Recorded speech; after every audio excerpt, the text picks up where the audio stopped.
ولا قوة إلا بالله العلي العظيم. أعوذ بالله من الشيطان الرجيم. بسم الله الرحمن الرحيم.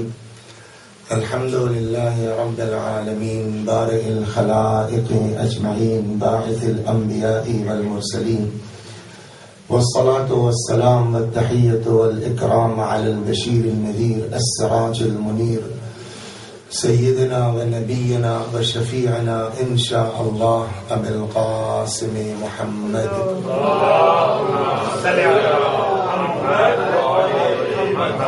اللهم صل عليه وعلى أهل بيته مظاهر جمالك وجلالك الذين كلامهم نور وأمرهم رشد ووصيتهم التقوى وفعلهم الخير وعادتهم الإحسان وسجيتهم الكرم، واللعن على أعدائهم الشاكين فيهم المنحرفين عنهم أجمعين. أما بعد، صدق الله تعالى حيث يقول وهو أصدق القائلين وقوله الحق. أعوذ بالله من الشيطان الرجيم. بسم الله الرحمن الرحيم. ولنبلونكم بشيء من الخوف والجوع ونقص من الأموال والأنفس والثمرات وبشر الصابرين الذين إذا أصابتهم مصيبة قالوا إنا لله وإنا إليه راجعون أولئك عليهم صلوات من ربهم ورحمة وأولئك هم المهتدون. صلوات الله.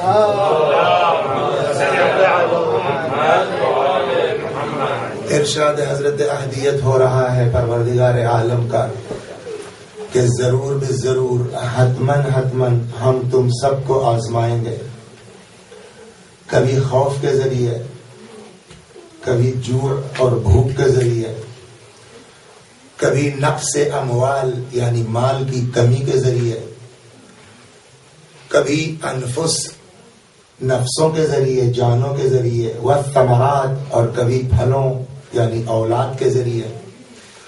ضرور بے ضرور تم سب کو آزمائیں گے، اور اس آزمائش کے نتیجے میں اگر کوئی صبر کرتا ہے اور یہ کہتا ہے کہ انا للہ و انا الیہ راجعون، ہم سب خدا کے ہیں اور اسی کی طرف پلٹ کے جانے والے ہیں، تو آپ ایسے صبر کرنے والوں کو میرے حبیب بشارت دے دیجئے کہ اولئک علیہم صلوات من ربہم ورحمہ، کہ ایسے صبر کرنے والوں پر اللہ کی طرف سے صلوات نازل ہوتی ہے، رحمت نازل ہوتی ہے. وَأُولَئِكَ هُمُ الْمُهْتَدُونَ، اور یہی وہ لوگ ہیں جو صحیح معنی میں ہدایت یافتہ ہیں.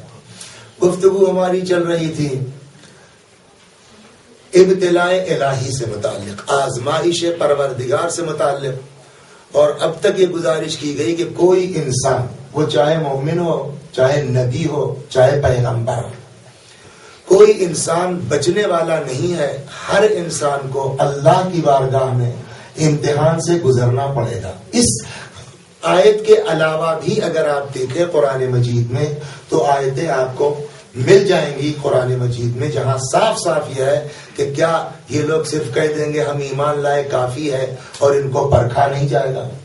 حتیٰ کہ جو عہدہ الہی ہے وہ بھی کوئی بغیر ابتلا اور آزمائش کے اللہ تبارک و تعالی عطا نہیں فرماتا. جناب ابراہیم کے لیے ارشاد ہوا وَإِذِ ابْتَلَىٰ إِبْرَاهِيمَ، یہی لفظ ابتلا ہے، وَإِذِ ابْتَلَىٰ إِبْرَاهِيمَ رَبُّهُ بِكَلِمَاتٍ فَأَتَمَّهُنَّ، کہ جب اللہ تبارک و تعالی نے ابراہیم کو آزمایا کچھ کلمات کے ذریعے. تو اس کا مطلب یہ ہوا کہ یہاں جتنی چیزیں اس آیت میں بیان کی گئی ہیں کہ کبھی ہم خوف کے ذریعے آزمائیں گے، کبھی بھوک کے ذریعے آزمائیں گے، مال کی کمی کے ذریعے آزمائیں گے، نفسوں کے ذریعے سے، ثمرات کے ذریعے سے، وہاں حضرت ابراہیم سلام اللہ علیہ سے کہا جا رہا ہے کے لیے کہا جا رہا ہے وَإِذِ ابْتَلَىٰ إِبْرَاهِيمَ رَبُّهُ بِكَلِمَاتٍ، جب ابتلا میں مبتلا کیا، آزمائش میں مبتلا کیا ابراہیم کے پالنے والے نے، کاہے سے پرکھا؟ بِكَلِمَاتٍ، چند کلمات کے ذریعے سے.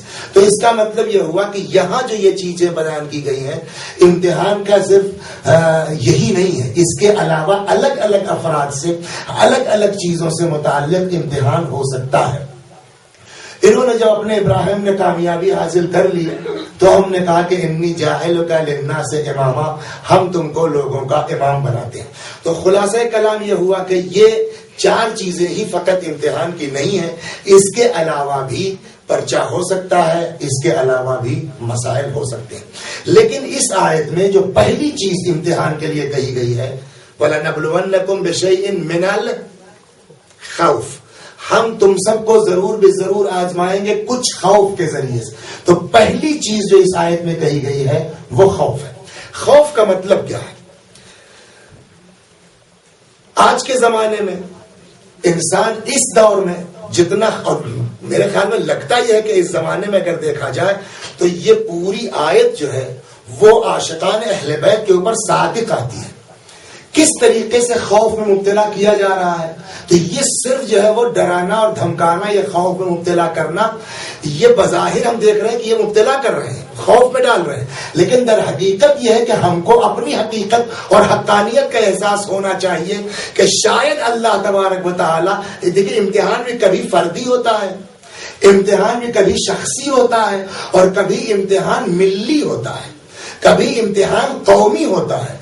تو ہو سکتا ہے کہ اس دور میں جو ہم لوگ آ گئے ہیں وہ فردی اور شخصی امتحان سے بڑھ کر کے اب قومی اور ملی امتحان ہمارے اوپر خوف کا طاری ہو گیا ہو۔ اب یہ خوف اللہ کی طرف سے تو نہیں ہوگا، ابتلا آزمایا جائے گا، خوف خدا نہیں ڈالے گا، دوسروں کی طرف سے خوف ہوگا، تمہاری جو ہے وہ پرکھ یہ ہوگی کہ تم اس میں ان سے ڈرتے ہو یا واقعاً اللہ سے ڈرتے ہو۔ اس لیے کہ اب یہ خوف کی 2 صورتیں ہوں گی۔ آج جو میں گزارش کر رہا ہوں کہ آدمی اگر اس کے اندر خوف سے پرکھا جا رہا ہے تو کیا کرے کہ اس خوف سے نکل کر کے وہ سرخرو آ جائے۔ خوف کے سلسلے میں جب آپ غور کریں گے تو 2 طرح کا خوف ہے۔ ایک خوف ہے ہمارے جیسے انسانوں کا، اور ایک خوف ہے اللہ تبارک و تعالیٰ کا۔ 2 خوف ہے۔ قرآن مجید نے یہ نہیں کہا ہے کہ وَلَنَبْلُوَنَّكُمْ بِشَيْءٍ مِّنَ الْخَوْفِ، ہم تم کو آزمائیں گے خوف کے ذریعے سے، تو وہ خوف کس کا ہے؟ لیکن یہ بات عقل کہتی ہے کہ یہ خوف انسانوں کا ہے، عقل کہتی ہے کہ یہ خوف جو ہے بشر کا ہے، کہ اب تمہارے اوپر جو آفتیں آئیں گی، مصیبتیں آئیں گی، تم کو جانا ہے کربلا کی زیارت کے لیے، دہشت یہ اندر ہے، خوف یہ اندر ہے کہ کہاں جو ہے وہ دھماکہ ہو جائے، کہاں انسان جو ہے، تو یہ امتحان کی منزل ہے۔ اس امتحان سے کیسے انسان نکلے گا، اس امتحان سے کیسے آدمی جو ہے وہ شخصی طور پر بھی، جماعتی طور پر بھی، ملی طور پر بھی، ملکی طور پر بھی، انسان اس خوف سے جو انسان ہمارے اوپر آج ہماری ملت کے اوپر یا ہماری قوم کے اوپر مسلط کر رہے ہیں، ہم اس خوف سے کیسے باہر نکل سکتے ہیں، اس کا طریقہ اہل بیت نے ہم کو بتایا ہے۔ واحد طریقہ یہ ہے کہ تم جتنا اپنے اللہ سے ڈرتے جاؤ گے اتنا ہی اللہ کے علاوہ جتنے لوگ ہیں ان کا خوف تمہارے دل سے نکلتا جائے گا۔ صلوات پر محمد۔ اب میں یہاں پہ کچھ حدیثیں آپ کی خدمت میں نقل کرتا ہوں کہ اللہ تبارک و تعالیٰ کا خوف کیا ہے۔ جیسے کل کہا گیا کہ صبر کی حیثیت بالکل سر کسی ہے، اگر سر نہ ہو تو پھر جسم کی کوئی اوقات نہیں ہے، اسی طریقے سے یہ خوف الہی بھی جس کے اندر ہے، یہ وہ بہترین چیز ہے کہ اللہ کے اندر جتنا خوف بڑھتا جائے گا، اللہ کا جتنا خوف بڑھتا جائے، حالانکہ ابھی میں اپنی اس بات کو بھی کنڈم کروں گا کہ کیا اللہ ڈرنے والی چیز ہے، اور کیا واقعا خدا سے خوف ہونا چاہیے؟ اصل خوف کس کا ہے یہ شاید جو ہے وہ 20 منٹ کے بعد آ جائے، لیکن ابھی صرف اتنا ہی سنتے رہیے کہ جتنا اللہ کا خوف انسان کے اندر بڑھتا جائے گا اتنا ہی دنیا کا خوف اس کے اندر کم ہوتا جائے گا۔ چنانچہ رسول خدا صلی اللہ علیہ وآلہ وسلم فرماتے ہیں رأس الحکمت مخافت اللہ، حکمت وہی جو کل تھا کہ جو ہے وہ رأس ہے ایمان کی، یہاں امام پیغمبر فرماتے ہیں کہ مخافت خدا، خوف الہی حکمت کی بنیاد ہے، راس حکمت۔ صبر کو راس ایمان کہا گیا تھا کل، آج پیغمبر یہ فرماتے ہیں کہ راس الحکمت مخافت اللہ، ساری حکمتوں کی بنیاد۔ حکمت کسے کہتے ہیں؟ سوال یہ ہے نا کہ حکمت کسے کہتے ہیں، کہ یہاں پیغمبر نے فرمایا کہ جو ہے وہ ساری حکمتوں کے راز خوف الہی ہے۔ قرآن مجید نے بھی حکمت کی جو ہے وہ بہت اہمیت دی ہے، ارشاد ہوتا ہے کہ یؤتی الحکمت من یشاء، اللہ جس کو چاہتا ہے حکمت دیتا ہے۔ تو اس کا مطلب یہ کہ حکمت خود سے نہیں آتی، حکمت ادھر سے اللہ کی طرف سے عطا ہوتی ہے۔ یؤتی الحکمت من یشاء، اللہ جس کو چاہتا ہے حکمت عطا کرتا ہے. اس کے بعد ارشاد ومن یؤت الحکمت فقد اوتی خیرا کثیرا، اور جس کو حکمت دے دی گئی پھر اس کو خیر کثیر دے دیا گیا. کس کو حکمت دی گئی ہے؟ قرآن سے پوچھو حکمت کس کو دی گئی ہے؟ هو الذي بعث في الأميين رسولا منهم يتلو عليهم آياته ويزكيهم ويعلمهم الكتاب والحکمہ. تو حکمت کی تعلیم، حکمت کی تربیت کون کرنے آیا ہے؟ پیغمبر اکرم. اور وہ انسان تربیت کر نہیں سکتا اس چیز کی جو چیز خود اس کے اندر پائی نہ جاتی ہو. تو حکمت سب سے بڑی کس کے اندر ہوگی؟ پیغمبر کے اندر. حکمت جو ہے وہ جو ہے وہ جڑ اور بنیاد کیا ہے حکمت کی؟ کا مخافت اللہ. جس کے اندر جتنا خوف خدا بڑھتا جائے گا اس کے اندر اتنی حکمت بڑھتی جائے گی. رأس الحکمہ مخافت اللہ. حکمت کی جڑ، حکمت کی بنیاد خوف الہی ہے، اور جتنا خوف الہی بڑھتا جائے گا اتنا ہی انسان حکیم ہوتا جائے گا. جتنا حکیم ہوتا جائے گا اتنا ہی دنیا کا خوف اس کے دل سے نکلتا جائے گا. اس عنوان سے اگر ہم دیکھیں کہ سب سے بڑا حکیم کائنات پیغمبر اکرم، ان کے اندر خوف کائنات کا نہیں ہوگا. سب سے بڑے حکیم کائنات میں امیر المومنین علی بن ابی طالب سلام اللہ علیہ.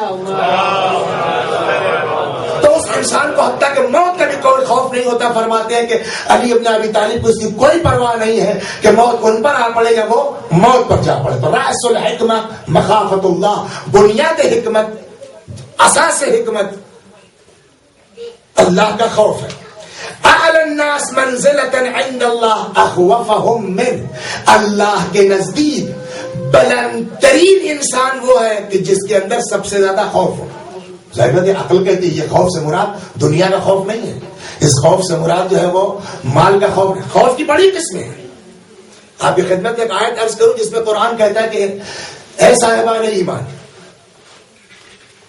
اگر تمہارے نزدیک تمہارا مال، تمہاری اولاد، تمہاری ازواج، تمہاری یہ تجارت کہ تکسون کسادہ، جس کے جو ہے وہ گھاٹے سے تم ڈرتے ہو، ان کان احب الیکم من اللہ ورسولہ، اگر تمہارے نزدیک اللہ اور اس کے رسول اور جہاد فی سبیل اللہ سے زیادہ محبوب ہو جائے تو پھر تم عذاب الہی کے لیے تیار ہو جاؤ. تو خوف کس قسم کا ہوتا ہے؟ انسان مال کا خوف ہوتا ہے، دولت کا خوف ہوتا ہے، اولاد کا خوف ہوتا ہے، بیوی کا خوف ہوتا ہے، تجارت کا خوف ہوتا ہے.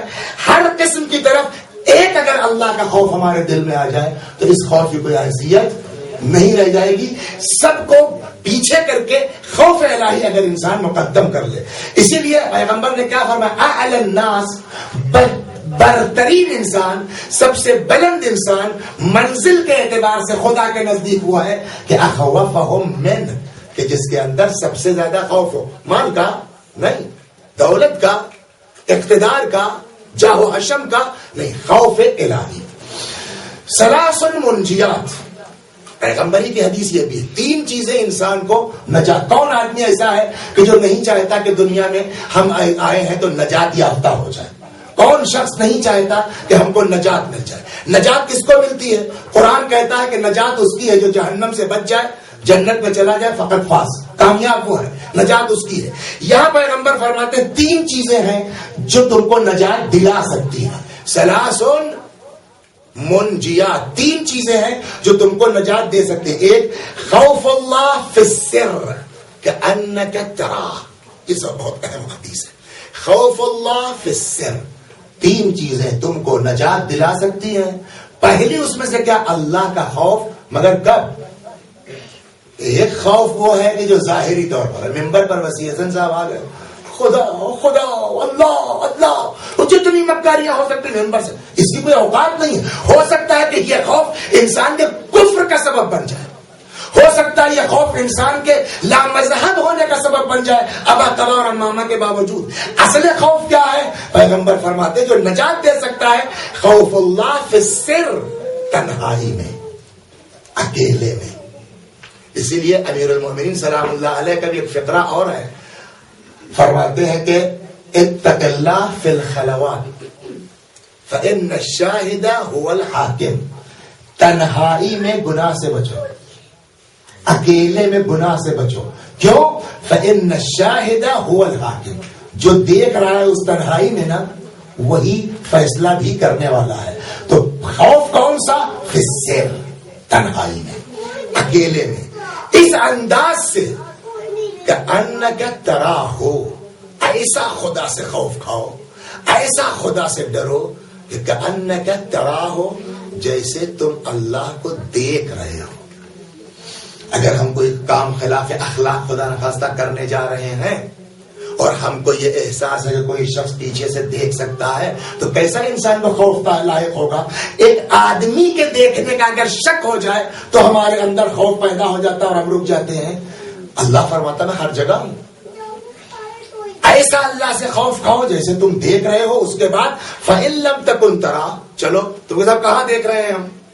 کہ اگر تم نہیں دیکھ رہے ہو تو کم از کم یہ تصور رکھو کہ فَإِنَّهُ يَرَاكَ، تم نہیں دیکھ رہے ہو اس کو تو کم از کم وہ تم کو دیکھ رہا. جس دن یہ احساس ہو جائے گا کہ اللہ تبارک و تعالی ہم کو دیکھ رہا ہے، بہت سی چیزوں سے ہم رک سکتے ہیں اور بچ سکتے ہیں. من کان باللہ اعرف کان من اللہ اخوف. اور یہی وجہ کہ جتنا عرفان خدا بڑھتا جائے گا، جتنا اللہ کی شناخت بڑھتی جائے گی، اتنا ہی انسان کے اندر خوف پیدا ہوتا جائے گا. اور یہ خوف آدمی قبا پہنتا ہے نا، ردا پہنتا ہے نا. یہ خوف کیا ہے؟ پیغمبر فرماتے ہیں جلباب العارفین. یہ خوف ابا ہے، یہ خوف ردا ہے. عرفا کی ردا خوف ہے.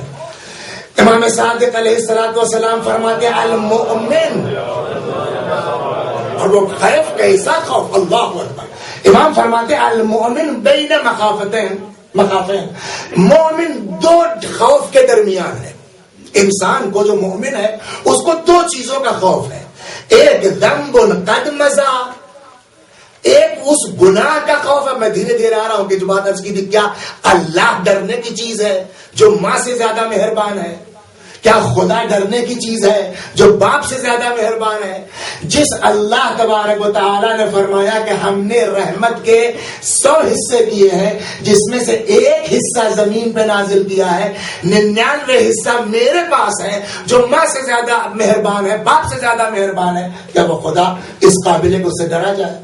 کیا خدا اس قابل ہے کہ اس سے خوف کھایا جائے؟ اب یہاں پر امام فرماتے ہیں، اس کے آگے بھی حدیث ہے، المؤمن بین مخافتین، مومن دو خوف کے درمیان میں ہے.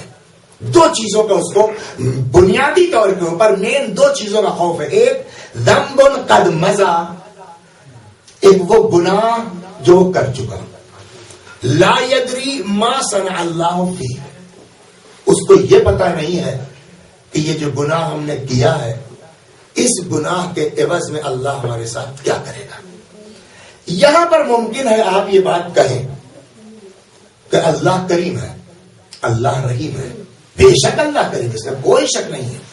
وَإِذَا سَأَلَكَ عِبَادِي عَنِّي فَإِنِّي قَرِيبٌ أُجِيبُ دَعْوَةَ الدَّاعِ إِذَا دَعَانِ فَلْيَسْتَجِيبُوا لِي وَلْيُؤْمِنُوا بِي لَعَلَّهُمْ يَرْشُدُونَ. بے شک اللہ فرماتا ہے جب میرے بندے میرے بارے میں سوال کرے تو آپ کہیے میں اپنے بندوں سے قریب ہوں، ان کی پکار کو سنتا ہوں. ادعونی استجب لکم، مجھے پکارو میں تمہاری پکار کو سنتا ہوں.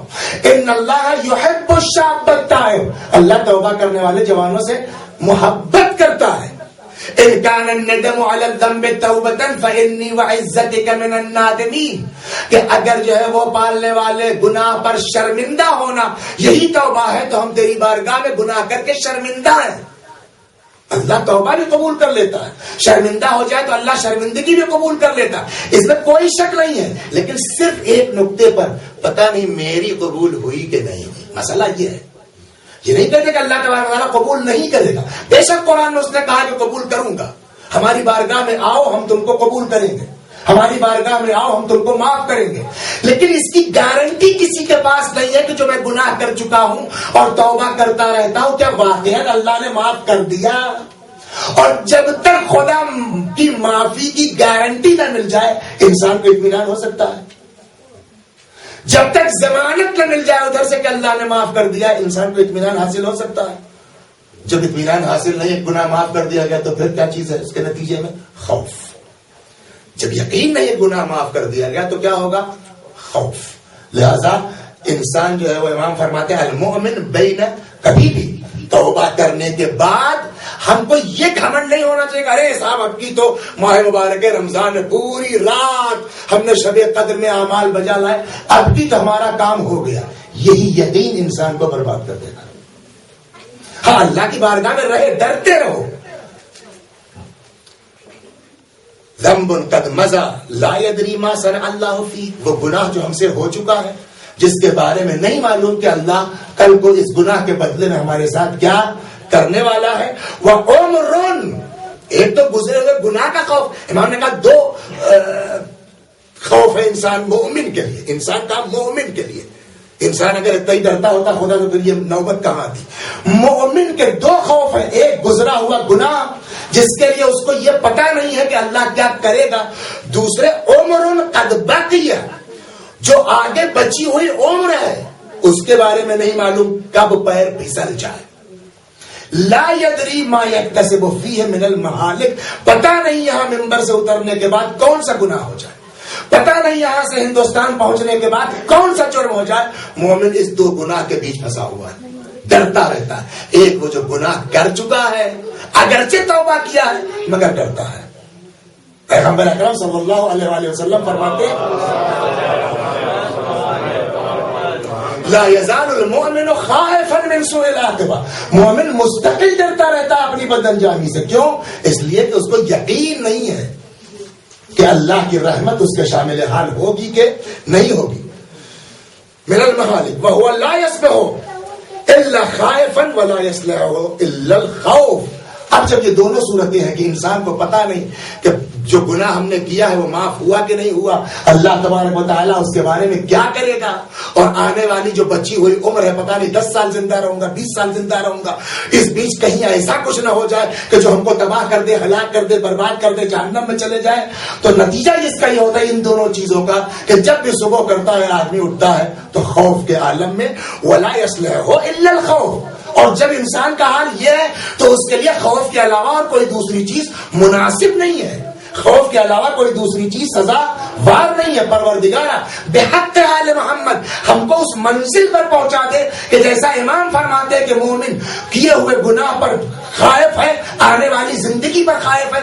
اگر یہ دو چیز ہمارے اندر ہو جائے نا تو بہت سی چیزوں سے ہم بچ سکتے ہیں، بہت سی چیزوں سے ہم محفوظ ہو سکتے ہیں. پیغمبر ہی فرماتے ہیں کہ صلوات پر محمد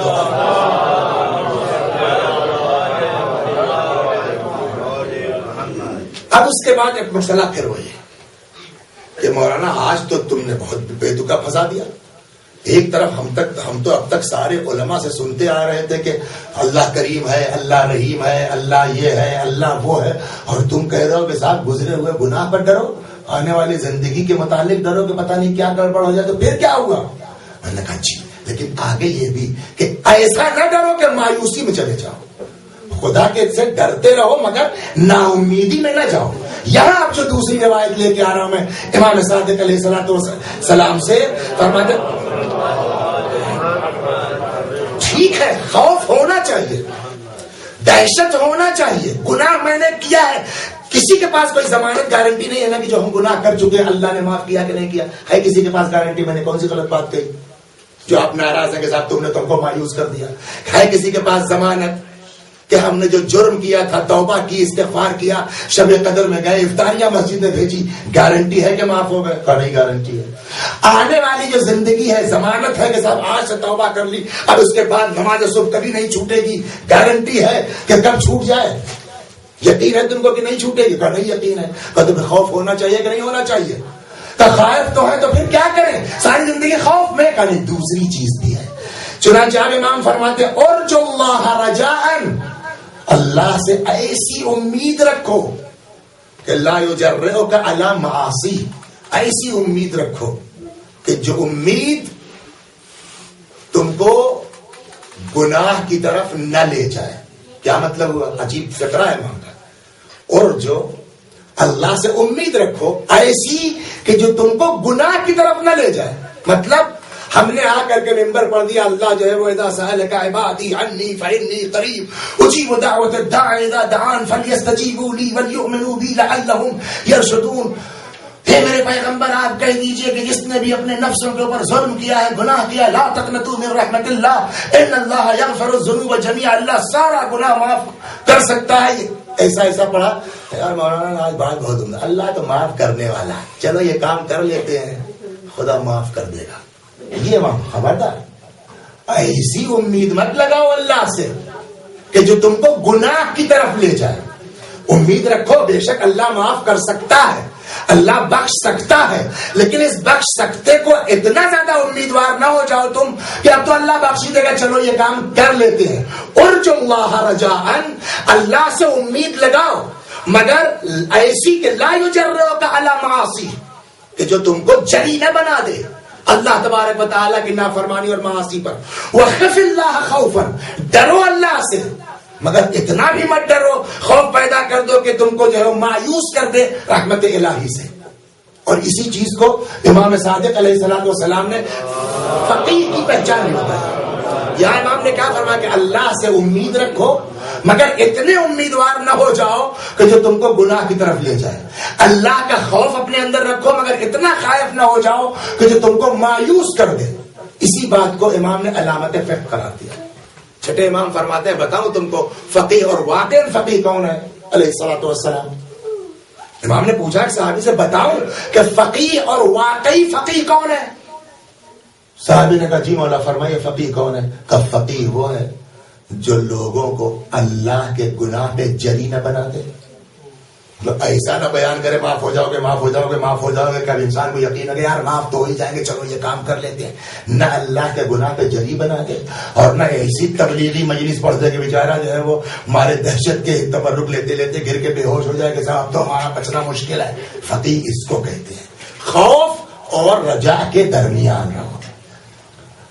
بخشے بھی جا سکتے ہیں، کوئی گارنٹی نہیں ہے، اللہ سے کوئی اگریمنٹ نہیں ہے، اللہ نے ہم کو کوئی اسٹیمپ لکھ کے نہیں دیا ہے. ڈرتے رہو گزشتہ گناہ کے متعلق، ڈرتے رہو وسیعاً آنے والی زندگی کے متعلق، اللہ سے امیدوار رہو. لا تقنطوا من رحمت اللہ، اللہ کی رحمت سے مایوس نہ ہو لیکن اتنی امید مت لگا لو کہ جو تم کو گناہ کے اوپر آمادہ کر دے. امام صادق علیہ الصلوۃ والسلام اب یہ حدیث جو نقل کرنے جا رہا ہوں، حضرت یہ حدیث اپنے والد بزرگوار جناب حضرت امام باقر علیہ الصلوۃ والسلام سے نقل فرماتے ہیں. یہ میں کیوں کہہ رہا ہوں؟ مومن اگر ہے نا تو مومن کی علامتوں میں سے یہ علامت ہے جو میں کہہ رہا ہوں کہ نہ اتنی امید ہو جو گناہ پر جری بنا دے، نہ اتنی یاس و مایوسی ہو کہ انسان کو جو ہے وہ ایک دم مایوس کر دے، نہ اتنا خوف ہو. فرماتے کہ میرے والد امام باقر علیہ الصلوۃ والسلام فرمایا کرتے تھے انہ لیس من عبد مؤمن، کوئی بندہ مومن ایسا نہیں ہے. اب یہ علامت ایمان ہے، گویا کہ کوئی بندہ مومن ایسا نہیں ہے. وفی قلبہ نوران، ہر مومن کے دل میں دو طرح کا نور ہے. کوئی بندہ مومن ایسا نہیں ہے مگر یہ کہ فی قلبہ نوران، اس کے دل میں دو نور ہے. ایک نور و خیفت و نور و رجا ہے، ایک خوف کا نور ہے اور ایک رجا اور امید کا. امام فرماتے ہیں اگر ان دونوں کو تولا جائے نا کہ اس کے اندر خوف والا نور زیادہ ہے کہ امید والا نور زیادہ ہے، رجا والا نور زیادہ ہے کہ بیم والا نور زیادہ ہے، کہتے ہیں اگر تولا جائے تو نہ خوف بھاری ہوگی جو ہے وہ امید سے، نہ امید بھاری ہوگی خوف سے. برابر بیلنس. مومن کی علامت یہ ہے کہ اس کے اندر خوف اور رجا دونوں نور برابر ہوگا، اس انداز سے کہ لو وزن ھذا، اگر اس کو وزن کیا جائے تو وہ ہلکا نہیں ہوگا، اس کو وزن کیا جائے تو یہ ہلکا نہیں ہوگا. برابر سے انسان کے اندر اللہ کی رحمت کی امید بھی ہوگی اور اپنے گناہوں کا خوف بھی ہوگا. اب اس خوف سے فائدہ کیا ہوگا؟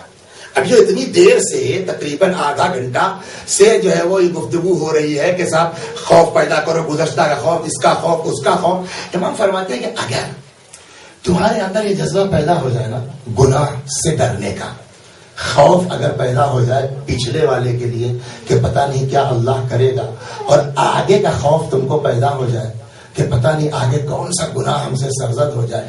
جب آدمی خائف ہوگا نا تو پھر وہ اپنے ہی میں پڑا رہے گا, دوسرے پر ظلم کی اس کو فرصت نہیں. تو پہلا فائدہ جو خوف سے یہ ہے کہ انسان ظلم کی وادیوں سے, من خاف ربہ کف ظلمہ, جو اپنے رب سے ڈرتا ہے پھر اس کے ہاں ظلم کا تصور نہیں ہوتا.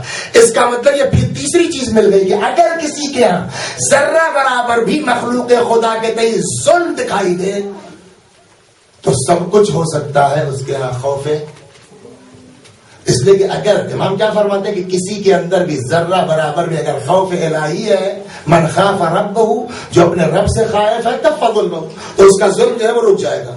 کسی انسان کو اس کی گردن پر چھری چلانا یہ کس شریعت نے اجازت دی ہے, کس مذہب نے اجازت دی ہے؟ رسول اللہ کے زمانے میں بدر آیا, خندق آئی, کہاں کسی زندہ آدمی کا گلا کاٹا گیا کسی زندہ آدمی کا گلا. تو اس کا مطلب یہ سیرت اسلام نہیں ہے. جب سیرت اسلام نہیں ہے تو یہ کیا ہے؟ ظلم ہے. اور جب یہ ظلم ہے تو یہ بات طے ہے کہ جس کے اندر ظلم ہوگا یہ پتا چل گیا کہ اس کے اندر خوف الہی نہیں ہے. ورنہ اگر خوف خدا ہوگا کسی کے اندر تو اپنے مومن بھائی کے اوپر ظلم نہیں کر سکتا. من خاف ربہ, جو اپنے رب سے خائف ہے, کف ظلمہ, تو اس کا ظلم کیا ہے؟ وہ کنٹرول میں رہے گا, وہ ظلم کسی کے اوپر نہیں کرے گا. اب آ گئی وہ بات کہ کیا واقعاً اللہ کریم رحیم پروردگار وہ اللہ اس قابل ہے کہ اس سے ڈرا جائے جبکہ وہ ماں سے زیادہ کریم ہے؟ یہاں پر امام فرماتے ہیں لا تخافوا ظلم ربکم. ہم جو یہ خوف کہہ رہے ہیں, خوف پیدا کرو, خوف پیدا کرو, ڈرو اللہ سے, ڈرو اللہ سے, کہ معاذ اللہ کے ظلم کے مقابلے نہیں کر رہا کہ اللہ ظلم کر سکتا ہے, تم ڈرو خدا سے. خدا سے ڈرنے کی کوئی چیز نہیں ہے, بلکہ اصل کیا چیز ہے؟ وَلَٰكِنْ خَافُوا ظُلْمَ أَنفُسِكُمْ. اللہ ڈرنے والی چیز نہیں ہے, اس سرکش نفس سے اپنے ڈرو جو تم کو مستحق عذاب بناتا ہے. دعا مبارکہ کمیل پڑھتے ہیں نا ہم سب, اس میں کیا ہے؟ ظلمت نفسی, ہم نے اپنے اوپر ظلم کیا ہے. یا وہاں بھی جو قرآن کہہ رہا ہے کہ آپ کہہ دیجئے ان لوگوں نے جنہوں نے گناہ کی وجہ سے اپنے نفس پر ظلم کیا ہے, لا تقنطوا من رحمت اللہ, اللہ کی رحمت سے مایوس نہ ہو. تو ڈرنے کی چیز خدا نہیں ہے, انسان. وہ تو مہربان ہے, وہ تو کریم ہے. ڈرنا چاہیے انسان کو اپنے نفس سے, اپنے خطا سے, اپنے جرم سے. لا تخافوا ظلم ربکم, اللہ کے ظلم کا مت ڈرو, اللہ ظالم نہیں ہے. اللہ کے اپنے بندوں کے اوپر ظلم نہیں فرماتا. وَلَٰكِنْ خَافُوا ظُلْمَ أَنفُسِكُمْ. ہاں اگر ڈرنا ہے تو اپنے اس سرکش نفس سے ڈرو. لا تخف الا ذنبک ولا ترج الا ربک. مت ڈرو کائنات میں کسی سے سوائے اپنے گناہ کے. ولا ترج الا ربک, اور مت دنیا میں کسی سے امید لگاؤ سوائے اپنے رب کے. یہ ایک چھوٹی سی حدیث ہے, اس کو میں چاہوں گا کہ میرے بچے جو جائیں تو اس کو یاد کرتے ہوئے جائیں. تو ایک بار کہیے اور دوہرا دوں, لا تخف الا ذنبک, مت ڈرو کائنات میں کسی سے سوائے اپنے گناہ کے. ولا ترجو الا ربک, اور کسی سے امید مت لگاؤ سوائے اپنے پروردگار کے. چنانچہ رسول اللہ صلی اللہ علیہ وآلہ وسلم فرماتے ہیں قال اللہ تبارک و تعالی. اب جس کو اللہ سے امید ہے, اللہ کرتا کیا؟ پیغمبر فرماتے ہیں صلی اللہ علیہ وآلہ وسلم کہ قال اللہ تبارک و تعالی, فرمایا اللہ تبارک و تعالی نے. اچھا آپ یہ جانتے ہیں کہ پروردگار عالم بہت ریئر قسم کھاتا ہے کاہے کی عزتی و جلالی کی. ساری قسمیں ہیں لیکن جہاں بہت اہم میٹر ہوگا وہاں پروردگار عالم اپنی عزت کی قسم کھاتا ہے, وہاں رب العالمین اپنے جلال کی قسم کھاتا ہے. یہاں پر پیغمبر فرماتے ہیں کہ اللہ تبارک و تعالی اپنے عزت و جلال کی قسم کھا رہا ہے. قال اللہ تبارک و تعالی وعزتی و جلالی, قسم ہے مجھ کو اپنے عزت اور جلال کی. پچھلی حدیث میں کیا تھا کہ مت ڈرو سوائے اپنے گناہ کے اور اللہ سے امید کے. خدا کے ظلم پر مت ڈرو. اللہ اب یہاں اطمینان دلانا چاہتا ہے.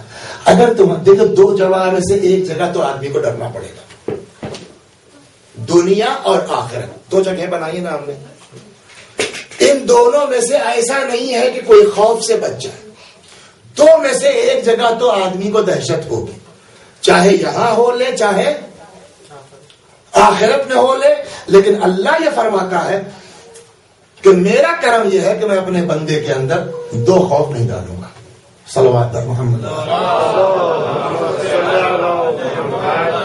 عزتی و جلالی، قسم ہے میری عزت کی، میرے جلال کی، لا اجمع علی عبدی خوفین، میں اپنے بندے کے اوپر دوہرا خوف جمع نہیں ہونے دوں گا، ولا اجمع لہ امنین۔ اچھا خوف کے مقابلے میں کیا ہے؟ امن ہے، تو امن بھی دو ہے، جیسے خوف دو ہے ویسے ہی امن دو ہے۔ دنیا میں آدمی خائف ہے، آخرت میں آدمی خائف ہے۔ دنیا میں آدمی امن و سلامتی میں ہے، آخرت میں آدمی امن و سلامتی میں ہے۔ تو دو خوف ہے اور دو امن ہے۔ اللہ فرماتا ہے کہ میں اپنے بندوں کے لیے نہ دونوں خوف اکٹھا ہونے دوں گا اور نہ دونوں امن اکٹھا ہونے دوں گا۔ اگر کوئی انسان دنیا میں خائف ہے، اب وہ کاہے سے خائف ہے وہ گزارش کی جا چکی۔ خوف اللہ کے ظلم کا نہیں، خوف اپنے اعمال کا، خوف اپنے کردار کا، خوف اپنے نفس کا، خوف اپنی توبہ قبول ہوئی کہ نہیں ہوئی، کیا کرنے والا ہے پروردگار عالم ہمارے ان اعمال کے ساتھ۔ یہ خوف اگر تمہارے اندر دنیا میں ہے تو آخرت میں ہم تم کو خوف میں مبتلا نہیں ہونے دیں گے۔ اگر دنیا میں تم امن کے ساتھ ہو تو آخرت میں ہم تم کو جو ہے وہ امن میں نہیں رہنے دیں گے۔ یہاں خوف وہاں امن، یہاں امن وہاں خوف۔ فرماتے ہیں عزتی و جلالی، قسم ہے میری عزت کی، قسم ہے میرے جلال کی، لا اجمع علی عبدی خوفین، میں اپنے بندوں پر دو خوف جمع نہیں ہونے دوں گا، ولا اجمع لہ امنین، اور نہ دو امن اکٹھا ہونے دوں گا۔ فَإِذَا أَمِنَنِي فِي الدُّنْيَا أَخَفْتُهُ يَوْمَ الْقِيَامَةِ، اگر وہ دنیا میں ہم سے اپنے آپ کو امن میں محسوس کر رہا تھا تو ہم اس کو خوف میں مبتلا کریں گے، کہاں؟ آخرت میں۔ وَإِذَا خَافَنِي فِي الدُّنْيَا، اور اگر یہ بندہ دنیا میں مجھ سے خائف تھا اپنے گناہوں کی وجہ سے تو أَمِنْتُهُ يَوْمَ الْقِيَامَةِ، جو انسان اس کائنات میں اللہ تبارک و تعالی سے خائف ہوگا، اللہ تبارک و تعالی کل کو قیامت میں اس کو امن میں رکھے گا۔ مولا امیر المؤمنین سلام اللہ علیہ فرماتے ہیں کہ من کثرت مخافتو قلت آفتو، جتنا خوف بڑھتا جائے گا اللہ کا اپنے گناہوں کا، اتنی ہی انسان کی آفتیں کم ہوتی جائیں گی۔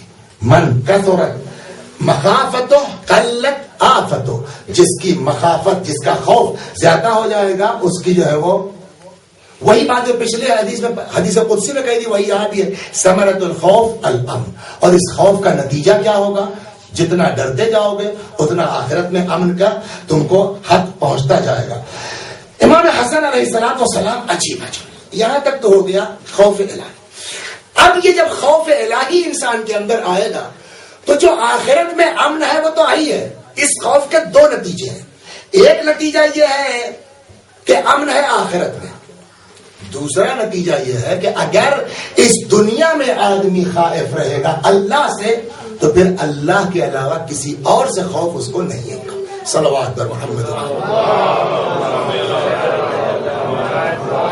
تو خبیرہ دنیاوی اعتبار سے کہ جس کے اندر جتنا خوف خدا بڑھتا جائے گا اتنا ہی، نہج البلاغہ کے اندر صفات متقین کے اندر امیر المؤمنین نے جو متقیوں کے صفات بیان فرمائے ہیں وہاں مولا یہی فرماتے ہیں کہ متقی کا عالم یہ ہے کہ وہ خدا سے ڈرتا ہے، چونکہ وہ خدا سے ڈرتا ہے تو نتیجہ یہ ہے عظم الخالق فی اعینہم فصغر ما دونہ، اس کی نظر میں اللہ بڑا ہوتا ہے، نتیجہ فصغر ما دونہ، اللہ کے علاوہ جو کچھ ہے وہ سب اس کے لیے حقیر ہو جاتا ہے۔ چنانچہ یہاں بہت عجیب حدیث مولا نے فرمائی، امام حسن علیہ السلام فرماتے ہیں کہ من عبد اللہ عبد اللہ کل شیء، عجیب فقرہ ہے، من عبد اللہ عبد اللہ کل شیء، جو اللہ کا بندہ ہو جائے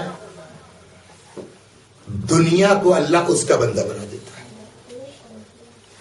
تم میرے بنو میں ساری کائنات تمہاری ٹھوکر میں لا کے دے دوں۔ مطلب سیدھا وہی ہے کہ جس کے اندر خوف الہی ہے ساری کائنات اس سے ڈرے گی اللہ کی بنیاد پر۔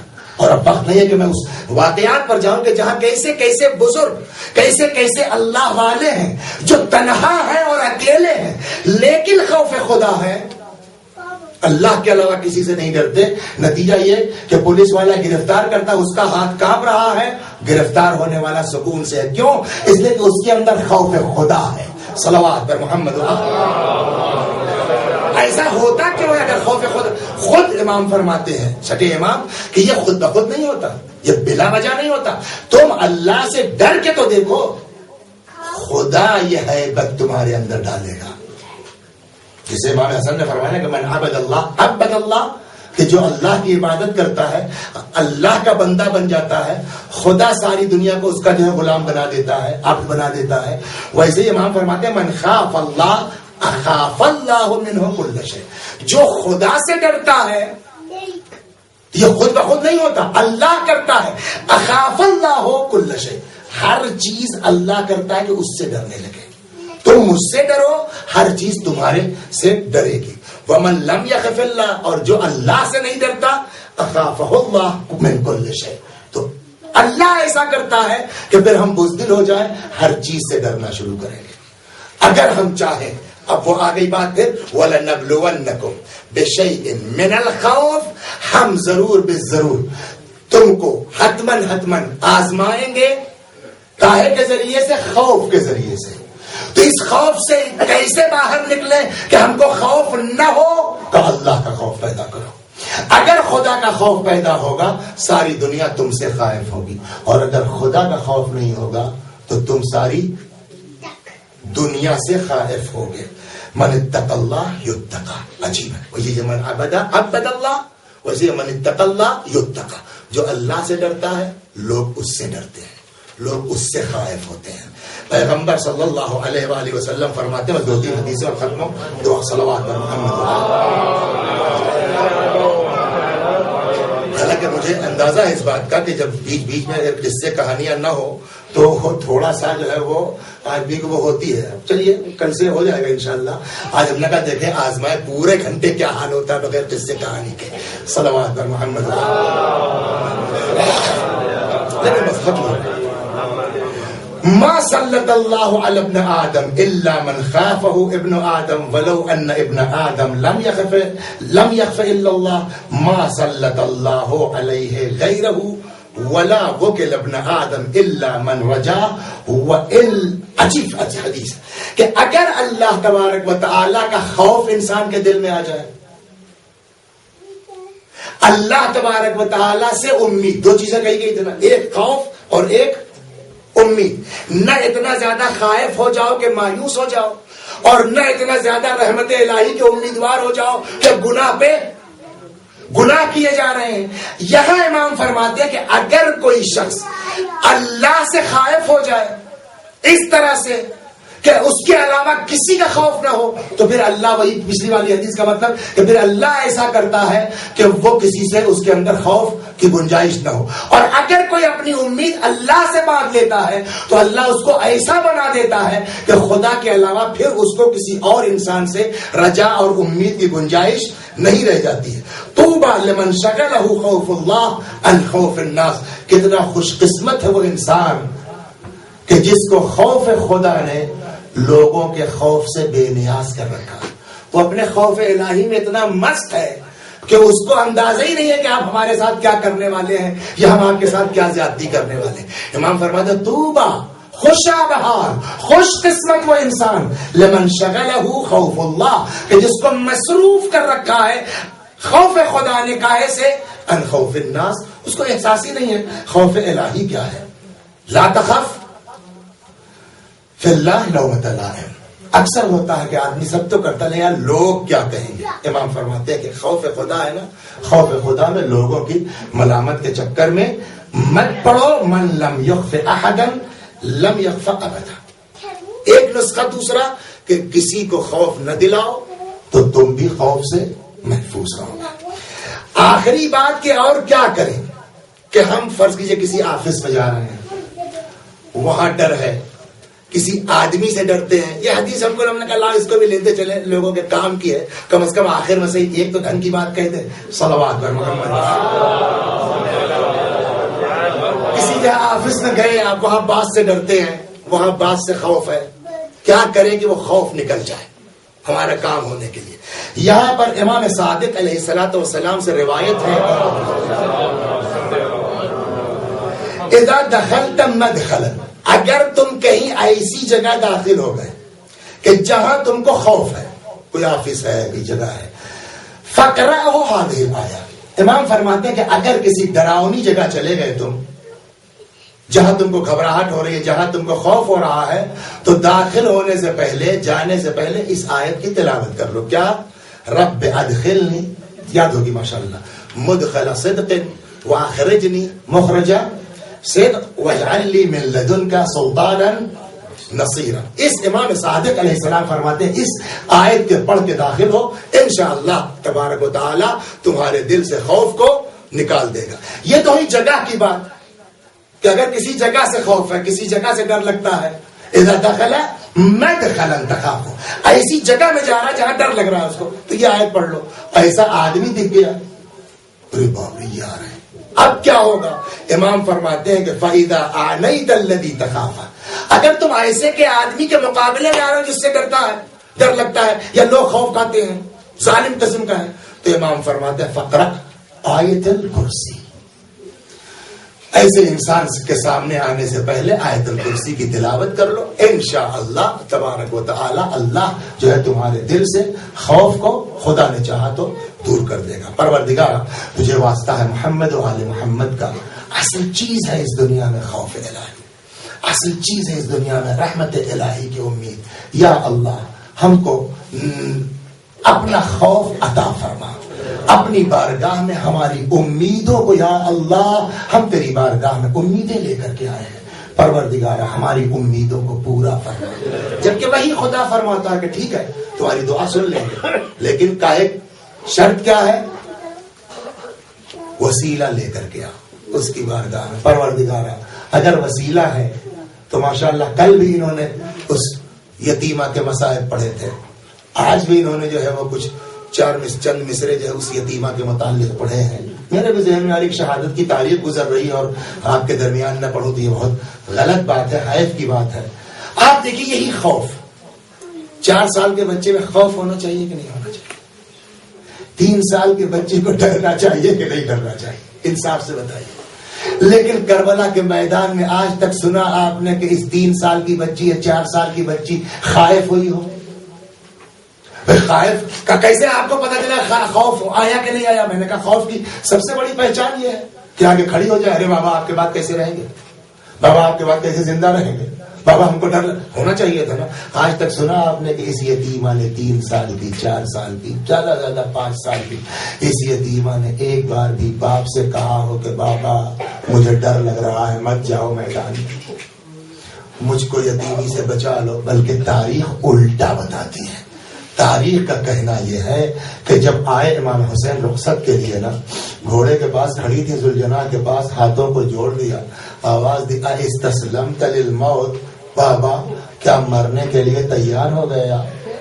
امام نے فرمایا کہ بیٹا وہ کیا کرے جس کا کوئی ناصر نہ ہو. نہیں کہا مت جائیے، نہیں کہا بیعت کر لیجیے، میں کیسے رہوں گی آپ کے بغیر؟ اس لیے کہ یہاں خوف خدا ہے، اور جہاں خوف خدا ہوتا ہے ان یزیدیوں کا خوف کاہے کا؟ بابا ٹھیک ہے جاؤ میرے باپ، ایک بار میرے سر پر اس طرح ہاتھ پھیر دو جیسے یتیموں کے سر پر پھیرا جاتا ہے، ایک بار مجھ کو اپنے سینے سے لگا لو. روایت کہتی ہے زمین گرم کربلا پہ حسین علیہ السلام لیٹ گئے، بچی کو اپنے کلیجے سے لگا لیا، حسین میدان میں گئے، شہید ہو گئے. خدا آپ سب کے بچوں کو، اولاد کو سلامت رکھے. لیکن جو ظلم ہوا ہے اس یتیمہ کے ساتھ، 11 محرم آ گئی، بے کجاوا اونٹ لے کر کے یہ لوگ آ گئے، بچی کو اونٹ پر بٹھلا دیا گیا. آپ نے دیکھا ہے نا اونٹ کو چلتے ہوئے، جب چلتا ہے اونٹ، میرے بھائی ہو میرے بزرگ ہو، جب اونٹ چلتا ہے تو اس کی پیٹھ آگے ہوتی ہے پیچھے ہوتی ہے، دیکھا ہے نا آگے ہوتی. ایک 4 سال کی بچی آپ بٹھلا دیجئے بغیر کسی سپورٹ کے، وہ رک سکتی ہے اس کو؟